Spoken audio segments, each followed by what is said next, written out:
இவ்வளவு மகிழ்ச்சியா இருக்கீங்கன்னு கேட்டாங்க. இப்ப நான் கேட்டேன், நீங்க தான் ஜெயிச்சிட்டீங்களே, எதுக்கு சோகமா இருக்கீங்க? நீங்க தானே நியாயமா பார்த்தா சந்தோஷமா இருக்கணும், ஆனா நாங்க தானே சந்தோஷமா இருக்கோம். எங்களுடைய சந்தோஷத்துக்கு உண்மையா என்ன தெரியுமா காரணம்? சர்வாதிகார போக்கோடு யாராலும் என்னை அசைக்க முடியாது. அவரே சொன்னாரு, கண்ணு கெட்டின தூரம் வரைக்கும் யாருமே இல்லையா, எதிர்கட்சியே இல்லையா. இன்னைக்கு என்ன நிலைமை ஆயிடுச்சுன்னா, ஒரு படத்துல வரும், மாப்பிள்ளை இவர் தான் ஆனா போட்டிருக்க சட்டை என்னோடதுன்னு. பிரதமர் அவர் தான், ஆனா அந்த பக்கம் சந்திரபாபு நாயுடு அவர்களும் இந்த பக்கம் நிதிஷ்குமார் அவர்களும் இருக்கின்ற வரைதான் அவர் பிரதமர். இந்த மகிழ்ச்சி ஏன் நமக்கு இவ்வளவு இருக்குன்னு கேட்டா, வெற்றி பெற்றது இந்தியா கூட்டணி அல்ல, தமிழ்நாட்டில் வெற்றி பெற்றது திமுக என்பதால் நமக்கு இந்த மகிழ்ச்சி அல்ல. மோடி என்ற சர்வாதிகாரியை வீழ்த்தி இருக்கிறோம், பிஜேபி என்ற சர்வாதிகாரத்தை வீழ்த்தி இருக்கிறோம், RSS இன் கொட்டத்தை அடக்கி இருக்கிறோம். உத்தரப்பிரதேசத்தில் இவர்கள் மிகப்பெரிய அடையாளமாக காட்டியது ராமர் கோவிலை. அவங்களுக்கு அவங்க எல்லாருக்கும் சர்ப்ரைஸ் கொடுத்தாங்க. உத்தரப்பிரதேச மக்கள் அவங்களுக்கே சர்ப்ரைஸ் கொடுத்தாங்க. கலைஞருக்கு பிறகு வெற்றிடம் ஏற்பட்டு விட்டது சொன்னாங்க, எழுதுனாங்க, வெளிப்படையா எழுதுனாங்க. அரசியல் வறட்சி ஏற்பட்டுருச்சாம். இலக்கியவாதிகள்லாம் எழுதுனாங்க, புதிய புதிய வார்த்தை கண்டுபிடிச்செல்லாம் எழுதுனாங்க. துண்டு சீட்டுன்னாங்க. 2019 நாடாளுமன்ற தேர்தல், 2021 சட்டமன்ற தேர்தல், 2024 நாடாளுமன்ற தேர்தல், 2 முறை உள்ளாட்சி தேர்தல்கள், 1 முறை ஈரோடு கிழக்கு பகுதியின் இடைத்தேர்தல் என்று 8 தேர்தல்களில் எல்லா இடத்திலும் தமிழ்நாட்டில் திராவிட முன்னேற்ற கழகமும் இந்தியா கூட்டணியும் வெற்றி பெற்று நிற்கிறது. இது வெற்றிடம் அல்ல. எங்கள் கழகத்தின் தலைவர் ஆசிரியர் சொன்னார், ஒருபோதும் தமிழ்நாட்டில் வெற்றிடம் ஏற்படாது. 40 தொகுதியில் வென்றோம் அப்படின்றதை அவனால தாங்கிக்க முடியும். இன்னொரு செய்தி இன்னைக்கு சொல்றாங்க, சட்டமன்ற தொகுதி அடிப்படையில் பார்த்தா 221 சட்டமன்ற தொகுதிகளில் இந்தியா கூட்டணி தமிழ்நாட்டில் வென்றிருக்கிறது. 2026 வெற்றியைக்கும் நாம் உழைக்க வேண்டியதுதான். முத்தமிழறிஞர் கலைஞருடைய நூற்றாண்டு நிறைவு செய்தியாக. அனைவருக்கும் வணக்கம். முத்தமிழறிஞர் கலைஞருடைய நூற்றாண்டு நிறைவு விழாவை தேர்தலுக்கு முன்பு தேர்தலுடைய முடிவுகள் எப்படி வரும் என்று எல்லோரும் யோசித்துக் கொண்டிருந்த நேரத்தில் தேர்தல் முடிவுகள் நிச்சயம் 40க்கு 40 தமிழ்நாடு தான் வெல்லும் என்பதை அறுதியிட்டு சொல்லக்கூடிய வகையில் நம்முடைய மாண்புமிகு அமைச்சர் சகோதரர் சேகர்பாபு அவர்கள் தேர்தல் முடிவுக்கு முன்பே முத்தமிழறிஞர் கலைஞருடைய நூற்றாண்டு நிறைவு விழாவை நடத்த தொடங்கிவிட்டார்கள்.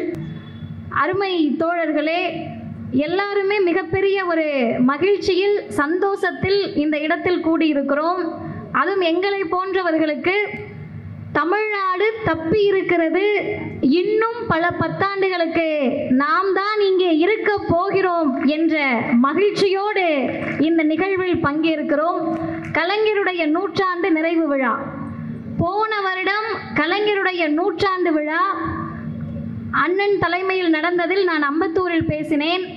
அந்த கலைஞர் நூற்றாண்டு விழாவில் சொன்னோம், கலைஞருடைய நூற்றாண்டு விழா சிறப்பு என்பது தமிழ்நாட்டில் 40 தொகுதிகளிலும் வெற்றி பெற்று அதை நம்முடைய முதலமைச்சர் செய்து முடிப்பார் என்று. இன்றைக்கு அந்த மனநிறைவோடு நாம் இங்கே பேசுகிறோம்னா என்ன காரணம்? ஏன் தமிழ்நாட்டில் வேற முதலமைச்சர்கள் எல்லாம் இருந்தது கிடையாதா? கலைஞருக்கு மட்டும் அப்படி என்ன சிறப்பு இருக்கிறது? கலைஞரை இப்படி கொண்டாடுவதற்கான காரணம் என்ன? எல்லா தலைப்பிலும் கலைஞரை பற்றி பேசுவதற்கு இவ்வளவு செய்திகள் இருக்கிறதே, அப்படி என்ன செய்தார் கலைஞர் அப்படின்னு நினைக்கக்கூடியவர்களுக்கு, பொதுவாக நிற்கக்கூடியவர்களுக்கு ஒரு செய்தியை சொல்லுகிறேன். தமிழ்நாட்டில் மட்டுமல்ல, இந்தியா முழுவதும் பிஜேபியும் RSSம் ஆரியமும் நாங்கள் கால் பதித்து விட்டோம் என்று சொன்னார்கள். தமிழ்நாட்டில் கூட என்ன பண்ணாங்கன்னா, கொஞ்சம் நம்மளையே பயமுறுத்துற மாதிரி குறைஞ்சது 15 சீட்டு வந்துருவோம். கருத்து கணிப்பு, கருத்து திணிப்பு, இங்க இருக்கவங்க போறவங்க எல்லாருமே குறைஞ்சது 5 சீட்டாவது வந்துருவோம். நமக்கும் கொஞ்சம் தயக்கம் இருந்துச்சு, ஐயோ ஆமா வந்துருவாங்க போல அப்படின்னு. ஆனால் என்ன நடந்ததுன்னு கேட்டா, கேரளா வரை வர முடிந்த பிஜேபியால் தமிழ்நாட்டு எல்லைக்குள் வர முடியாமல் செய்து, இது பெரியார் மண்தான், தமிழ்நாடு பெரியார் நாடுதான் என்பதை மீண்டும் நிரூபித்திருக்கிறோம். அப்படி இன்றைக்கு தமிழ்நாடு மட்டுமல்ல, இந்தியா மட்டுமல்ல, உலகமே கொண்டாடக்கூடிய தலைவர் தந்தை பெரியார். ஏன் பெரியாரை பற்றி சொல்லுகிறேன் என்று சொன்னால், தந்தை பெரியாரை பார்த்து பேரறிஞர் அண்ணா சொன்னார், எப்போதும் எங்களுடைய தலைவர் நாற்காலி எங்கள் ஐயா பெரியாருக்காக காத்திருக்கும் என்று சொன்னார். முதல் முறையாக திராவிட முன்னேற்ற கழகம் வென்ற போது அண்ணா சொன்னார், இந்த அமைச்சரவையை தந்தை பெரியாருக்கு காணிக்கையாக்குகிறேன் என்று. காமராஜர் என்ன பண்ணாருன்னா, பெரியார் மறைந்த போது சொன்னார், கொடலே அந்து போய் கிடக்கு, பெரியார் போன பிறகு இனிமேல் தமிழர்களுக்கு ஏது நாதி என்று சொன்னார். இப்படி காமராஜர், பேரறிஞர் அண்ணா, உலக தலைவர்கள் எல்லோரும் கொண்டாடக்கூடிய தந்தை பெரியார் அவருடைய வாழ்நாளில் ஒரே ஒரு தலைவருக்கு தான் சிலை வைக்கணும்னு சொன்னார். அப்படி பெரியார் தன் வாழ்நாளில் சிலை வைக்க வேண்டும் என்று சொன்ன ஒரே தலைவர் முத்தமிழறிஞர் டாக்டர் கலைஞர் அவர்கள் தான். பெரியார் காரணம் சொல்றாரு, எத்தனையோ முதலமைச்சர்கள் இருந்திருக்கலாம், ஆனால் பகுத்தறிவு பாதையில் தமிழ்நாட்டை வழிநடத்தக்கூடியவராக டாக்டர் கலைஞர் இருக்கிறார், இவருக்கு சிலை வைத்தே ஆக வேண்டும்.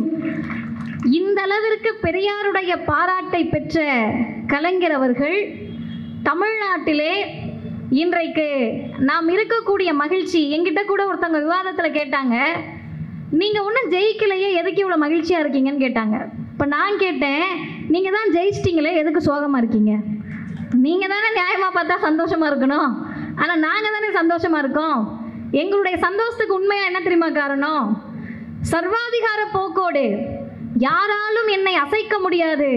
அவரே சொன்னார், கண்ணு கெட்டின தூரம் வரைக்கும் யாருமே இல்லையா, எதிர்கட்சியே இல்லையா. இன்னைக்கு என்ன நிலைமை ஆயிடுச்சுன்னா, ஒரு படத்தில் வரும், மாப்பிள்ளை இவர் தான் ஆனால் போட்டிருக்க சட்டை என்னோடதுன்னு. பிரதமர் அவர் தான், ஆனால் அந்த பக்கம் சந்திரபாபு நாயுடு அவர்களும் இந்த பக்கம் நிதிஷ்குமார் அவர்களும் இருக்கின்ற வரைதான் அவர் பிரதமர். இந்த நிலைக்கு சர்வாதிகார மோடியை தள்ளியதில் இந்தியா கூட்டணியின் பங்கு இருக்கிறது என்று சொன்னால், அந்த இந்தியா கூட்டணியை அமைத்ததில் மிக முக்கிய பங்கு தமிழ்நாட்டினுடைய முதலமைச்சர் தளபதி ஸ்டாலின் அவர்களுக்கு இருக்கிறது என்பதை இனி வரலாறு முழுமைக்கும் நாம் சொல்ல இருக்கிறோம். அந்த வரலாற்றை நமக்கு தந்ததில், நம்முடைய முதலமைச்சருக்கு தந்ததில் மிக முக்கிய பங்கு முத்தமிழறிஞர் டாக்டர் கலைஞர் அவர்களுக்கு இருக்கக்கூடிய காரணத்தினால் வாழ்நாள் முழுவதும் நாம் கலைஞருக்கு நன்றி கடன் பட்டிருக்கிறோம். கலைஞருடைய பிறந்த நாள் ஏன் இப்படி கொண்டாடணும்? அதுவும் எல்லா நிகழ்ச்சியுமே சென்னை கிழக்கு மாவட்டத்தின் சார்பில் ஒரு மாநாடு மாதிரி தான் கொண்டாடுறீங்க. அதில் நாங்கள் வந்து பேசுகிறோம் என்றால் ஒரே ஒரு காரணம்தான். பெரியார் சொல்லுவார், நன்றி என்பது பெற்றவர்கள் காட்டக்கூடியதை தவிர கொடுத்தவர்கள் எதிர்பார்க்கக்கூடியதல்ல. சாகின்ற வரை கலைஞர் இந்த தமிழ் சமூகத்திடம் நன்றியை எதிர்பார்க்கவே இல்லை. நன்றி காட்ட வேண்டியது நம்முடைய மிகப்பெரிய கடமை. இந்த தமிழ்நாட்டினுடைய அரசியல் பிஜேபிக்கு இப்போ இல்லை, இன்னும் பல பத்தாண்டுகள் ஆனாலும் புரியாது. ஏன் புரியாதுன்னு கேட்டால், நான் இப்போ வருகிற போது இங்கு பகுதி செயலாளர் அண்ணனோட வீட்டுக்கு தான் என்னை கூட்டிட்டு போனீங்கன்னு நினைக்கிறேன். அங்கே நாங்கள் போன உடனே, உள்ளே நுழைந்த உடனே வெளியே புத்தருடைய சிலை, சின்ன சிலை. உள்ளுக்குள்ள உங்கள் வீடு தானேண்ணா? உள்ளே போன உடனே சாய்பாபா. எனக்கு ஒன்றும் புரியல. புத்தர், சாய்பாபா, இந்த பக்கம் திரும்பினா கர்த்தருடைய ஒரு வசனம். இந்த செட்டப்பு வட இந்தியாவில் இருக்கக்கூடிய பிஜேபியிலோ ஆர்எஸ்எஸ்ல யாருக்காவது புரியுமா? எந்த காலத்திலையும் புரியாது. ஏன் தமிழ்நாட்டை உங்களால் அசைச்சு பார்க்க முடியலன்னு சொன்னால், உங்களுக்கு ராமர் கோவிலை கட்டதான் தெரியும், கோவிலுக்குள் எங்கள் மக்களை அழைத்து செல்வதற்கு எங்களுக்கு தான் தெரியும் என்பதை சொன்ன மண் திராவிடம், தமிழ்நாடு. இந்த மண்ணிலே எல்லாருக்குமானவராக கலைஞர் எப்படி இருந்தார் அப்படின்றது இங்கு வந்தவுடனே இந்த அழைப்புதலை தந்தார்கள். கலைஞர் மட்டும் எல்லாருக்குமானவர் அல்ல, இந்த திராவிடர் இயக்கமே எல்லாருக்குமானது என்பதை சொல்லக்கூடிய வகையில் முதல் பக்கத்திலேயே எதிலும் ஜனநாயகம் என்று போட்டு, எந்த இடத்திலெல்லாம் ஆண்களை மட்டுமே நிலைநிறுத்தி, ஆண்கள் தான் ஏதோ இந்த சமூகத்தை குத்தகைக்கு எடுத்திருக்க மாதிரி பண்ணப்ப, அதெல்லாம் கிடையாதுப்பா, பெண்களுக்கு முழு உரிமை இருக்கிறது என்பதை அழைப்புதலில் மட்டுமல்ல தமிழ்நாட்டிலும் செய்து காட்டிய வரலாறு நம்முடைய வரலாறு. அந்த நேரத்தில் தான் இன்றைக்கு வென்றுவிட்டோம் என்ற மகிழ்ச்சியில் நாம் இருப்பதை காட்டிலும் 40 தொகுதியில் வென்றோம் அப்படின்றதே அவங்களால தாங்கிக்க முடியல. இன்னொரு செய்தி இன்னைக்கு சொல்றாங்க, சட்டமன்ற தொகுதி அடிப்படையில் பார்த்தால் 221 சட்டமன்ற தொகுதிகளில் இந்தியா கூட்டணி தமிழ்நாட்டில் வென்றிருக்கிறது. 2026 வெற்றியைக்கும் நாம் உழைக்க வேண்டியதுதான் முத்தமிழறிஞர் கலைஞருடைய நூற்றாண்டு நிறைவு செய்தியாக நமக்கு இருக்க வேண்டும். அருமை தோழர்களே, நிறைய இளைஞர்கள் இருக்கிறார்கள். என்னை போன்ற இளையவர்களுக்கெல்லாம் இந்த இயக்கம் எப்படிப்பட்ட இயக்கம் என்பதை நாள்தோறும் சொல்ல வேண்டிய கடமை நமக்கு இருக்கிறது. கலைஞர் எல்லாருக்கும் என்ன யோசிச்சாரு அப்படின்னா, இங்கே நிறைய மகளிர் இருக்காங்க.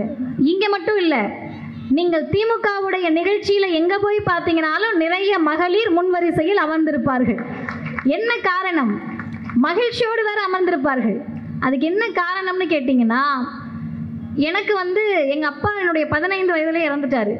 இந்த சமூகத்தினுடைய பார்வையின் படி பார்த்தால் எங்கள் அம்மாவை விதவைன்னு சொல்லுவாங்க. இன்றைக்கு இங்கே இருக்கக்கூடிய எத்தனையோ மகளிர் என்னுடைய அம்மா வயதில் ஒத்த இருக்கக்கூடியவர்கள் கணவனை இழந்தவர்கள் இருப்பார்கள்.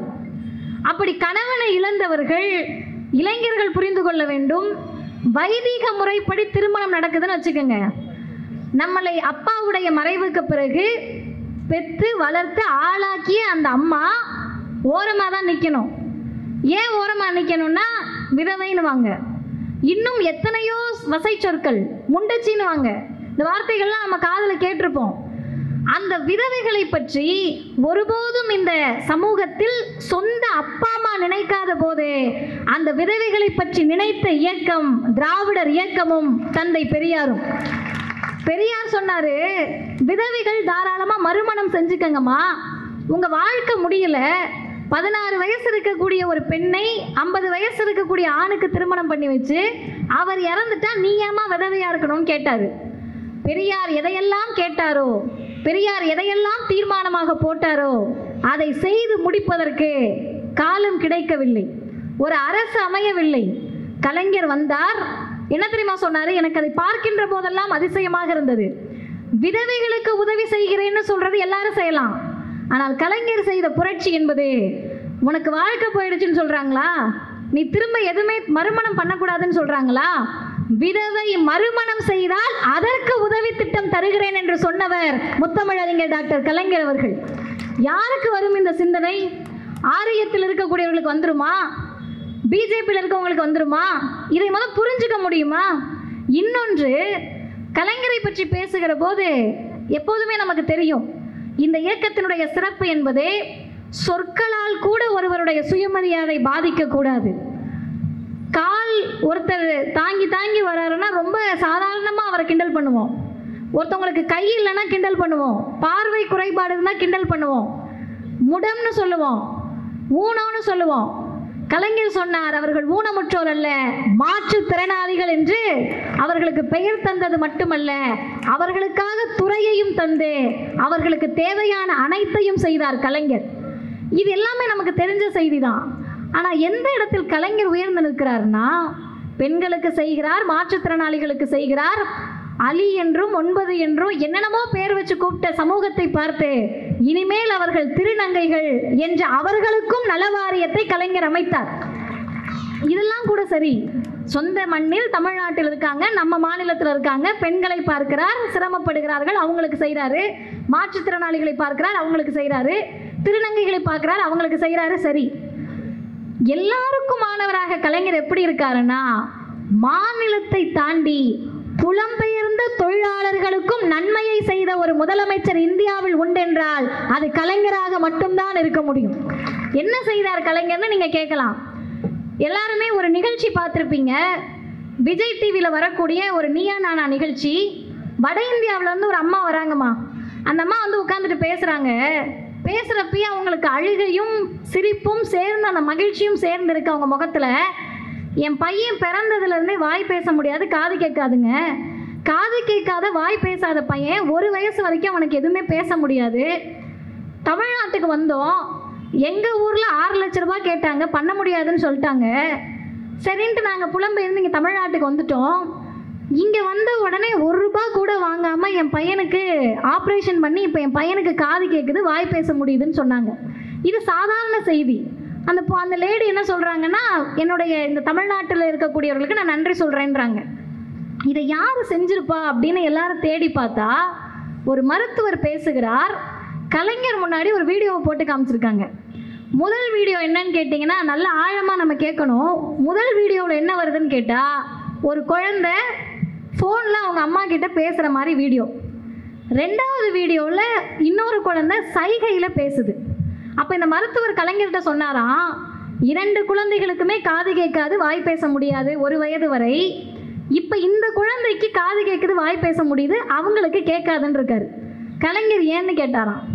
இல்லைங்க, இந்த பையனுக்கு ட்ரீட்மெண்ட்டுக்கு 6 லட்ச ரூபாய் செலவாச்சு, இவங்களுக்கு வாய்ப்பு இருக்குது, வசதி இருக்குது, கொடுக்க முடிஞ்சிச்சு, காது கேட்குது, வாய் பேச முடியுது, அவங்களுக்கு அது முடியலை அப்படின்னு சொன்னாராம். கலைஞர் அடுத்த நொடி 1 நிமிடம் கூட யோசிக்காமல், அந்த பையனுக்கு செய்யுங்க, 6 லட்ச ரூபாய் தொகையை தமிழ்நாடு அரசே ஏற்றுக்கொள்ளும் என்று சொல்லி, இதை தமிழ்நாட்டுக்குள் செய்தால் பரவாயில்ல, புலம்பெயர்ந்து வரக்கூடிய தொழிலாளர்கள் 6 மாதம் தமிழ்நாட்டில் தங்கி இருக்கிறார்கள் என்று சொன்னால் அவர்களுடைய குழந்தைகளுக்கும் அதை இலவசமாக செய்யக்கூடிய உன்னதமான திட்டத்தை இந்தியாவிற்கு அறிமுகப்படுத்தியவர் முத்தமிழறிஞர் டாக்டர் கலைஞர் அவர்கள்.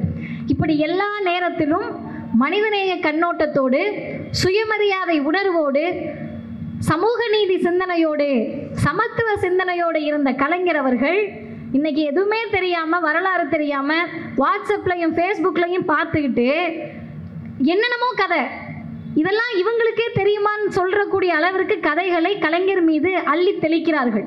ஆனால் உண்மை என்ன தெரியுமா?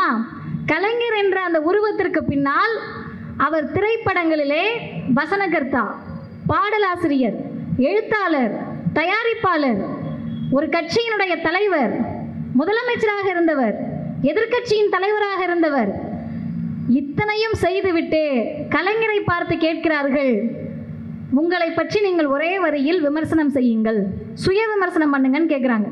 இப்போ நம்ம பார்த்து யாராவது கேட்குறாங்க, ஒரு வரியில் உங்களை பற்றி சொல்லுங்கன்னு, நமக்கு ஏதாவது இருக்கா சொல்கிறதுக்கு? யோசிப்போம்ல. இத்தனை பதவிகளை, இத்தனை பொறுப்புகளை அலங்கரித்த ஒரு மனிதர், இத்தனை திறமைகளை கொண்ட ஒரு மனிதர் சட்டென்று யோசிக்காமல் சொன்னார், நான் ஒரு மானமிகு சுயமரியாதைக்காரன். இந்த மானமிகுவும் இந்த சுயமரியாதையும் தான் இன்றைக்கு வரை தமிழ்நாட்டை காத்து நிற்கக்கூடிய காப்பு அரணாக தமிழ்நாட்டுக்கு இருக்கிறது. இதையெல்லாம் தாண்டி நம்ம ஃபர்ஸ்ட் இருந்து சொல்கிறோம்ல, ஏன் இந்த பிஜேபிக்கு நம்முடைய சாயில் சைக்காலஜி தெரில, இந்த மண்ணினுடைய உளவியல் புரியாது. இந்த மேடையே அதற்கு உதாரணம். இங்கே இருக்கக்கூடிய பகுதி செயலாளர் அண்ணன் நாள்தோறும் சாமி கும்பிடக்கூடியவர். பேசக்கூடிய நாங்கள் நாத்திகர்கள். நாத்திகர்கள் சாமி கும்பிடுறவங்க. இந்து சமய அறநிலையத்துறை அமைச்சர் முன்னாடி சிலுவை போட்டு நம்ம அம்மா உட்கார்ந்துருக்காங்க. இப்படியாக அனைவரும் சேர்ந்து அமரக்கூடிய இடத்தில் இந்துத்துவவாதி உனக்கு வேலை இல்லை என்று எல்லோரும் சேர்ந்து சொல்லக்கூடிய ஒரே மண் இந்தியாவில் தமிழ்நாடு மட்டும்தான். இன்னமும் நீங்க ஆழமா யோசிச்சு பாருங்களேன், தமிழ்நாடு எப்படி வெற்றி பெற்று நிற்கிறதுன்னு கொஞ்சம் நம்ம யோசிச்சு பார்த்தோம்னா, உத்தரப்பிரதேசம் தானே தோத்துருக்கு பிஜேபி. இப்போ உத்தரப்பிரதேசமும் தமிழ்நாடு ஒன்னான்னு கேட்டா, எந்த இடத்தில் உத்தரப்பிரதேசமும் தமிழ்நாடும் இணைகிறது தெரியுமா? உத்தரப்பிரதேசத்தில் இவர்கள் மிகப்பெரிய அடையாளமாக காட்டியது ராமர் கோவிலை. அவங்களுக்கு அவங்க எல்லாருக்கும் சர்ப்ரைஸ் கொடுத்தாங்க. உத்தரப்பிரதேச மக்கள் அவங்களுக்கே சர்ப்ரைஸ் கொடுத்தாங்க. நீ ராமர் கோவில் கட்டினாலும் உனக்கு ஓட்டு கிடையாதுப்பா. கட்டி முடிச்சது வரைக்கும் சரி, கட்டினீங்க, சொந்த மசூதி இடிச்சிங்க, கட்டினீங்க, அது வரைக்கும் சரி. எங்க தெரியுமா அவர்கள் தோற்றார்கள்? கோவிலை கட்டி முடித்துவிட்டு அந்த கோவிலை கட்டுவதற்கு காரணமாக இருந்தவர்கள் அந்த பகுதி மக்கள் யாரும் கோவிலுக்கு வரக்கூடாது, வீட்டிலேயே உட்காந்து லைவ்ல பாருன்ட்டாங்க. ஆனால் தமிழ்நாடு எங்க தெரியுமா நின்றுச்சு? கோவிலுக்குள்ளேயே உன்னை விடலைன்னு சொன்னா, கோவிலுக்குள்ளும் சமூக நீதி அடிப்படையில் அனைத்து ஜாதியினரையும் அர்ச்சகராக்குவோம் என்ற இடத்தில்தான் தமிழ்நாடு உத்தரப்பிரதேசத்தோடு இன்றைக்கு ஒன்றிணைகிறது. அப்ப எல்லா நேரத்திலும் நாம் பேச வேண்டிய அரசியல் என்பது சமூக நீதி அரசியல். இந்த அரசியலை பார்த்து மட்டும்தான் பிஜேபி பயப்படும். சமூக நீதி அரசியலை பார்த்து மட்டும்தான் ஆரியம் பயப்படும். இந்த பயமுறுத்தலை இன்றைக்கு முதலமைச்சர் தருவதை நாம் கண்ணால் பார்க்கிறோம். என்னோடு வயது ஒத்த இருக்கக்கூடியவர்கள் இன்னைக்கு கண்ணில் பார்த்துக்கிட்டு இருக்கோம். ஆனா இவருக்கு முன்னாடியே கலைஞர் அவர்கள் இவர்களுடைய விரலில், இவர்களுடைய கண்ணில் விரலை விட்டு ஆட்டியவர் முத்தமிழறிஞர் டாக்டர் கலைஞர் அவர்கள். போற போக்கில் சாதாரணமா நீங்கள் ஒரு அரசியல் கட்சியினுடைய தலைவராக இருக்கீங்க, தமிழ் அறிஞராக இருக்கீங்க, இது ரெண்டுல உங்களுக்கு எது பெருமைன்னு கேட்குறாங்க. அரசியல் கட்சி தலைவர் என்பது பெருமையா அல்லது தமிழ் அறிஞர் என்பது பெருமையா? அவங்க ஏதோ ஒரு பதிலை எதிர்பார்த்து கேட்குறாங்க. கலைஞர் ஒரே வரியில் சொல்லுகிறார், இதெல்லாம் எனக்கு பெருமை இல்லை, சாகின்ற வரை நான் ஐயாவின் மாணவன், அண்ணாவின் தம்பி என்பதுதான் என்னுடைய பெருமை. அவர் ஐயாவின் மாணவராக இருந்த காரணத்தினால்தான் மரணிக்கின்ற நொடி வரை இந்த சமூகம் அவரை எதிர்க்கட்சி தலைவராக நிப்பாட்டிய போதும் சரி, எதிர்க்கட்சியாக நிப்பாட்டிய போதும் சரி, சாகின்ற நொடி வரை தமிழ் சமூகத்தை பற்றி நினைத்து நினைத்து பேசி பேசி நமக்காக உழைத்து மரணித்த ஒரு தலைவர் முத்தமிழறிஞர் டாக்டர் கலைஞர் அவர்கள். இன்னும் 2 செய்திகளை சொல்லி நான் நிறைவு செய்கிறேன். அருமை தோழர்களே, கலைஞரை பற்றி பேசுவதற்கு நீண்ட செய்திகள் இருந்தாலும் கூட கலைஞருக்கு பிறகு வெற்றிடம் ஏற்பட்டு விட்டது சொன்னாங்க, எழுதுனாங்க, வெளிப்படையாக எழுதுனாங்க. அரசியல் வறட்சி ஏற்பட்டுருச்சான். இலக்கியவாதிகள்லாம் எழுதுனாங்க, புதிய புதிய வார்த்தை கண்டுபிடிச்செல்லாம் எழுதுனாங்க. துண்டு சீட்டுன்னாங்க. முதலமைச்சரை ஒரு புரட்சியாளர் பெயரை எல்லாம் கொச்சைப்படுத்தினார்கள். இன்னைக்கு வரலாறு எங்க தெரியுமா திரும்பி இருக்கு? முத்தமிழறிஞர் கலைஞருடைய மறைவுக்கு பிறகு 2019 நாடாளுமன்ற தேர்தல், 2021 சட்டமன்ற தேர்தல், 2024 நாடாளுமன்ற தேர்தல், 2 முறை உள்ளாட்சி தேர்தல்கள், 1 முறை ஈரோடு கிழக்கு பகுதியின் இடைத்தேர்தல் என்று ஏறத்தாழ 8 தேர்தல்களில் எல்லா இடத்திலும் தமிழ்நாட்டில் திராவிட முன்னேற்ற கழகமும் இந்தியா கூட்டணியும் வெற்றி பெற்று நிற்கிறது. இது வெற்றிடம் அல்ல. எங்கள் கழகத்தின் தலைவர் ஆசிரியர் சொன்னார், ஒருபோதும் தமிழ்நாட்டில் வெற்றிடம் ஏற்படாது. இங்கு இருக்கக்கூடிய எங்கள் தளபதி என்பவர் இந்தியாவுக்கே கட்டிடமாக இருப்பார் என்று சொன்னார்கள். இன்றைக்கு அது நடந்திருக்கிறது. இந்த மகிழ்ச்சி ஏன் நமக்கு இவ்வளவு இருக்குன்னு கேட்டா, வெற்றி பெற்றது இந்தியா கூட்டணி அல்ல, தமிழ்நாட்டில் வெற்றி பெற்றது திமுக என்பதால் நமக்கு இந்த மகிழ்ச்சி அல்ல. நமக்கு ஏன் மகிழ்ச்சி என்றால், மோடி என்ற சர்வாதிகாரியை வீழ்த்தி இருக்கிறோம், பிஜேபி என்ற சர்வாதிகாரத்தை வீழ்த்தி இருக்கிறோம், ஆர்எஸ்எஸ்ஸின் கொட்டத்தை அடக்கி இருக்கிறோம், ஆரியத்தின் கொட்டத்தை அடக்கி இருக்கிறோம். தமிழ்நாடு ஒருபோதும் காவியாக மாறுவதற்கு வாய்ப்பே கிடையாது என்பதை நமது முத்துவேல் கருணாநிதி ஸ்டாலின் இந்தியா முழுமைக்கும் சொல்லி இருக்கிறார் என்று சொன்னால், இதுதான் நமக்கான அரசியல். பகுத்தறிவும் சமூக நீதியும் சமத்துவமும் தான் தமிழ்நாட்டுக்கான அரசியல். இந்த அரசியலை பார்த்து இன்னைக்கு மிகப்பெரிய அளவில் அடுத்து பிஜேபியில் மாநில தலைவரை மாற்றக்கூடிய அளவிற்கு அலறி கொண்டிருக்கிறார்கள். எனக்கு சீட்டு கிடைக்காதா, உனக்கு சீட்டு கிடைக்காதா, நாங்கள் அலறிக்கிட்டு இருக்கவங்க திமிராக நீங்கள்லாம் கூட்டணியில் நின்று வெற்றி பெற்றீங்க, நாங்கள் கூட்டணியே இல்லாமல் வெற்றி பெற்றோம். கூட்டணியை கூட அமைப்பதற்கு தைரியமற்ற திராணியற்ற கட்சியாக பாரதிய ஜனதா இன்றைக்கு மட்டுமல்ல என்றைக்கும் இங்கே அப்படிதான் இருக்க முடியும். இதே மகிழ்ச்சியோடு கலைஞருடைய 100ஆண்டு விழாவில் சொன்னோம், 24 நாம் வெல்கிறோம் என்று. 100ஆண்டு நிறைவு விழாவில் சொல்லுகிறோம், 2026 சட்டமன்ற தேர்தலிலும் நாம் தான் வெல்கிறோம் என்று. இதை நாம் சொல்லவில்லை, பெரியார் சொன்னார். குறைந்தது 10 ஆண்டுகளுக்காவது கலைஞருடைய ஆட்சி தமிழ்நாட்டில் நிலை பெற்று நிற்க வேண்டும் என்று கலைஞரை பார்த்து பெரியார் சொன்னார். இன்றைக்கு தமிழ்நாட்டின் முதலமைச்சரை பார்த்து திராவிடர் கழகம் மட்டுமல்ல தமிழ்நாடே சொல்லுகிறது, இன்னும் பல 10 ஆண்டுகளுக்கு திராவிட முன்னேற்ற கழக ஆட்சி, திராவிட ஆட்சி தமிழ்நாட்டில் நிலை பெற்று நிற்க வேண்டும் என்பது அதுதான் கலைஞருக்கு நாம் காட்டக்கூடிய நன்றி கடனாக இருக்கும் என்று சொல்லி அனைவருக்கும் முத்தமிழறிஞர் கலைஞரின் 100ஆண்டு நிறைவு விழா வாழ்த்துக்களை தெரிவித்து அமர்கிறேன். நன்றி, வணக்கம்.